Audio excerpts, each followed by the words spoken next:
अभी देखिए अभी पंचरिया के हेलो है एगो तो फोन में लगल है का जो है फोन में पता ए बम थोड़ा देर छोड़ दीजिए हाय हेलो। अच्छा कौन कौन विनती लेकर आए हैं कहिए कि हे शिव शंभु विनती सुना। अभी आप लोग को आवाज लगानी है जैसे रास्ता में बोलते हुए आते हैं ना बोल बम वैसे गाइए कि हे शिव शंभु विनती। आप थोड़ा ताली बजा के एक साथ कि हे शिव शंभु विनती सुना ले।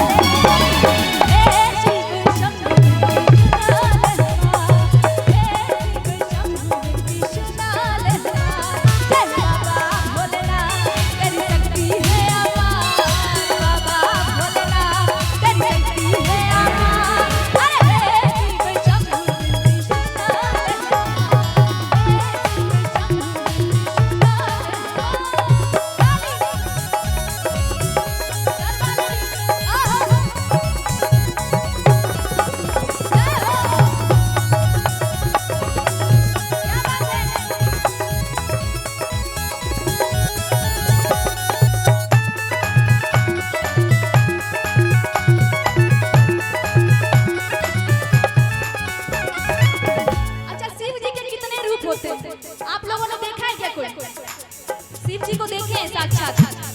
हाँ अच्छा मानिए कि इतना सारा भीड़ है इतने भीड़ में वो तो छोटू बम बैठा है ना दो को पीछे छोटू बम उसके तन में मन में महादेव है और वो चलते ही रास्ता में बोल दिया कि बम जी हमको पानी पिला दीजिए और उसको अगर पानी नहीं पिलाया बम लोग तो समझिए कि हमारे शंकर जी रूस गए क्योंकि वो शिव जी बनकर आया था।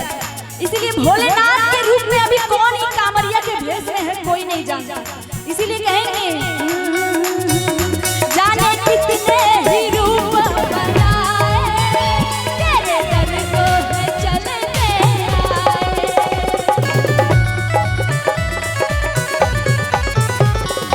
कितने ही रूप बनाए तेरे दर को है चलते आए। जो भी ले तेरा नाम पूरा हो उसका काम जो भी ले तेरा नाम पूरा हो उसका काम जटाधारी। अभी क्या कहना है बताएं जानता रहा संसार जैसे भक्तों को प्यार सारा संसार जैसे भक्तों को प्यार हे शिव शंभु सुना जय बाबा भोलेनाथ तेरी शक्ति है अपार बाबा भोलेनाथ तेरी शक्ति है अपार हे शिव शंभु सुना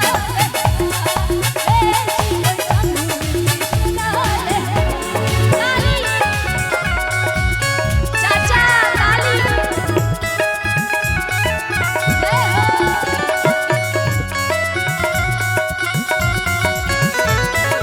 क्या बात है।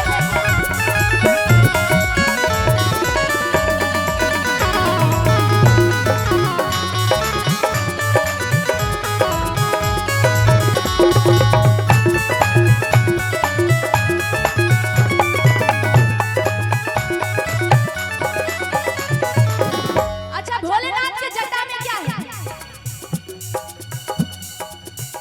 एक सेकंड क्षमा चाहूंगी क्या है भोलेनाथ की जटा में ये गंगा माँ बोलिए ना ऐसे गंगा बोल रहे जैसे लगता है आपका पोती है बोला गंगा थोड़ा प्यार से बोलिए गंगा माई कम से कम ऐसे बोलते ना गंगा। अच्छा क्या है भोलेनाथ के सिर जटे में बोली गंगा महारानी की। अब बोलिए नहीं बोलने वाला की थकान दूर करने आए हैं तो जोर से जयकारा लगाना है अभी तो स्टार्ट हुआ है कि नहीं। एक बार बोली गंगा महारानी की तो कहेंगे कि तोरे जाटा में गंगा जी समाई नागदेवों को गले में लगाए। तोरे जाटा में गंगा जी समाई नागदेवों को गले में लगाए। जो भी ले तेरा नाम पूरा हो उसका काम जो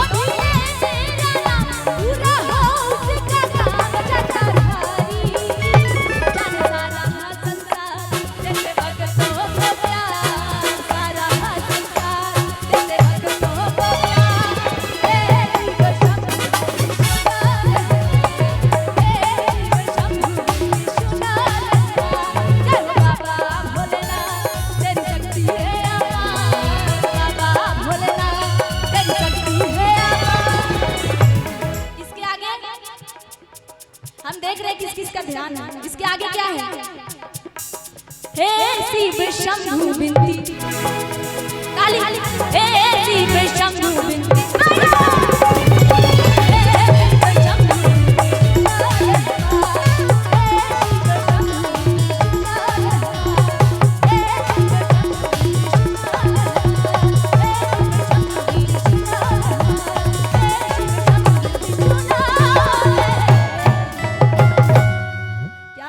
ढोलक प्लेयर के लिए जोरदार तालियां मिली।